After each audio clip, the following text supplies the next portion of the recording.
महिला व बालविकास मंत्री आदितीताई तटकरे आपल्या सोबत आहेत। संगमनेरमध्ये 11 वर्षीय मुलीवर ॲसिड हल्ला झाला, शाळेतून घरी जात होती ताई। किती दुर्दैवी ही सगळी घटना? हे फारच निंदनीय आहे, दुर्दैवी आणि भयानक आहे।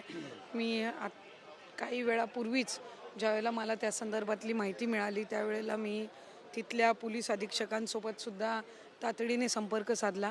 त्यांच्याकडूनही त्या संदर्भातली माहिती प्राथमिक मला त्या निमित्ताने मिळाली। तिथल्या PMT रुग्णालयामध्ये लोणीच्या त्या पीडित मुलीला तिथं ॲडमिट केलेलं आहे। साधारणपणे 7% बर्न्स दुर्दैवाने तिला आलेले आहेत, पण तिच्यावर ट्रीटमेंट सुरू आहे। तिच्या आईसोबत आणि मावशीसोबत पण संपर्क करण्याचा आम्ही प्रयत्न करतोय, त्याही तिथे आहेत। मुलीची थोडं हे तब्येत स्थिर स्थावर झाल्यानंतर ती आता फार घाबरलेली आहे, स्वाभाविक आहे, वेगळ्या मानसिकतेत आणि फार वेदनेमध्ये सुद्धा आहे। तर थोडं स्टेबल झाल्यानंतर तिच्याकडून अधिक या संदर्भातली माहिती थोडं तिला वेगळ्या त्या स्टेबल झाल्यानंतर त्याचबरोबर पोलीस विभागातल्या पण महिला अधिकारी आणि थोडं मनोरुग्ण तज्ज्ञ वगैरे जे असतात त्यांच्याकडून थोडं तिच्यासोबत संवाद साधून काढण्याचा प्रयत्न आहे। मावशीकडे ती मुलगी राहते असं मला प्राथमिक जी कळलेलं आहे ते, पण तिच्या आईकडून आणि मावशीकडून पण त्या संदर्भातली आम्ही साधारण त्याची पार्श्वभूमी आम्ही ती माहिती घेण्याचा सुद्धा प्रयत्न आहे। आरोपी फरार आहे, बाईकवरून ते आलेल्याचं असं काही प्राथमिक अहवालामध्ये मला जी माहिती मिळाली त्यानुसार तिथं देण्यात आली। आणि तिथल्या आजूबाजूच्या परिसरामध्ये कुठेही CCTV कॅमेरेज किंवा याचे काही फुटेजेस मिळत आहेत का या संदर्भातली पोलीस यंत्रणेकडून तपासणी ही सुरू आहे। गरज पडल्यास तिथल्या शालेय प्रशासनासोबत पण संपर्क साधून त्यांचीसुद्धा चौकशी म्हणजे जर गरज लागली तर त्या संदर्भामध्ये पोलीस यंत्रणा ही पावलं उचलत आहे।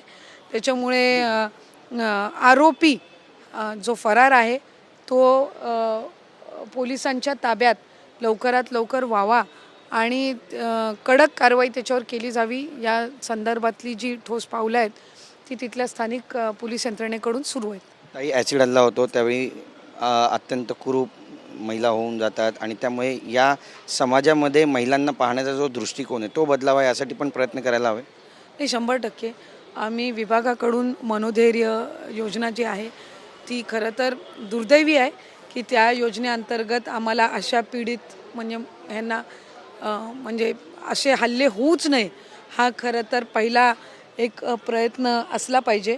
पण असे हल्ले झाल्यानंतर किंवा इतर काही याच्यातून ज्यांना शारीरिक पीडा होत असून अशा पद्धतीच्या काही त्यांना ह्यांना सामोरं जावं लागत असतं, यांच्यासाठी त्या योजनेअंतर्गत आम्ही काही अर्थसहाय्य करत असतो।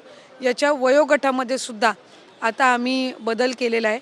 आधी 18 वर्षाच्या पुढीलसाठी त्या अंतर्गत आम्ही त्यांना सहकार्य करू शकत होतो, पण आम्ही काही कालावधीपूर्वी म्हणजे 1 वर्षभरापूर्वीच याच्यामध्ये थोडा बदल करून आता 18 वर्षाच्या खालील मुलींना सुद्धा आम्ही मनोधैर्यामध्ये जर अशा पद्धतीची दुर्दैवी घटना झाली तर त्यांना एक सहाय्य देत असतो।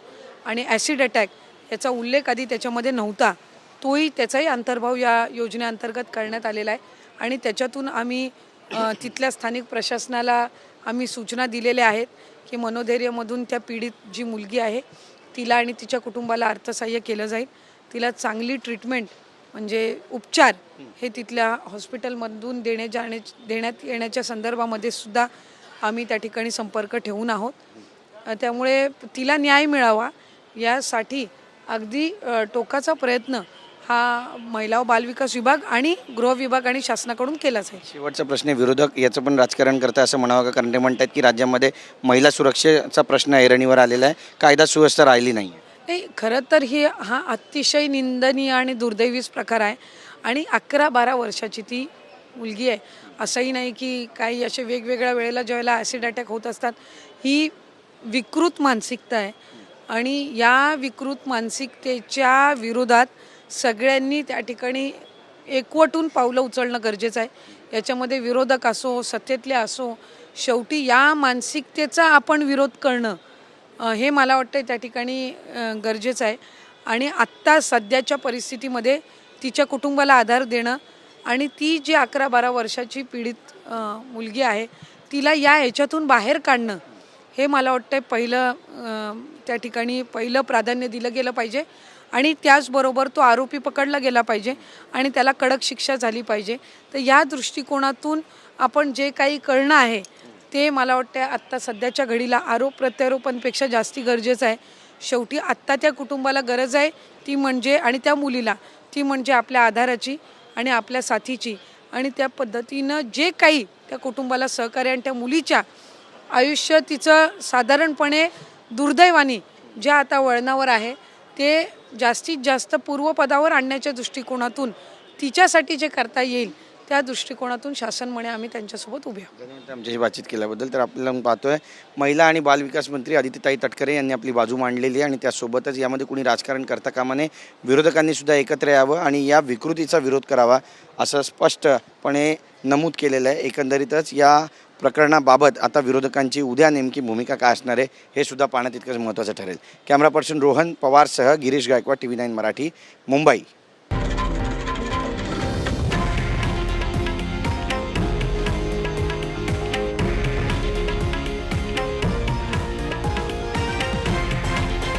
हे आहे देशातील नंबर 1 न्यूज नेटवर्क आणि आपण पाहत आहात TV9 मराठी, एकमेव.